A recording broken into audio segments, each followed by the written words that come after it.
আর যদি আপনারা অন্য দলকে ভোট দেন, আমি কিন্তু আপনাদের কাউকে ছাড়বো না। আমি তাদের ঘর বাড়ি সব পুরায়া ছারখার করে দেবো। ভোটারদের বাড়িঘর পুড়িয়ে দেওয়ার হুমকি দিয়েছেন ঋণ খেলাপির দায়ে নির্বাচন থেকে ছিটকে পড়া মঞ্জুরুল আহসান মুন্সি। কুমিল্লা ৪ আসনে বিএনপি থেকে মনোনয়ন পেয়েছিলেন তিনি। সম্প্রতি তিনি এক নির্বাচনী প্রচারণায় বলেন, আপনারা যদি অন্য দলকে ভোট দেন তাহলে কাউকে ছাড়ব না, সবার বাড়িঘর সবকিছু পুড়িয়ে ছারখার করে দিব, পারলে ভিডিও করে ফেসবুকে ছাইড়া দিতে পারেন।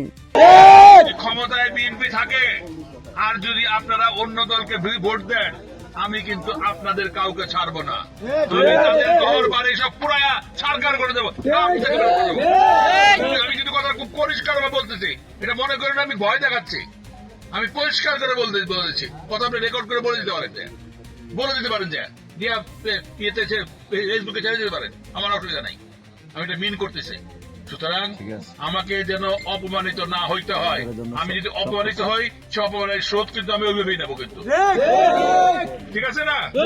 আপনারা কি আমার অপমানিত হয়ে দেবেন?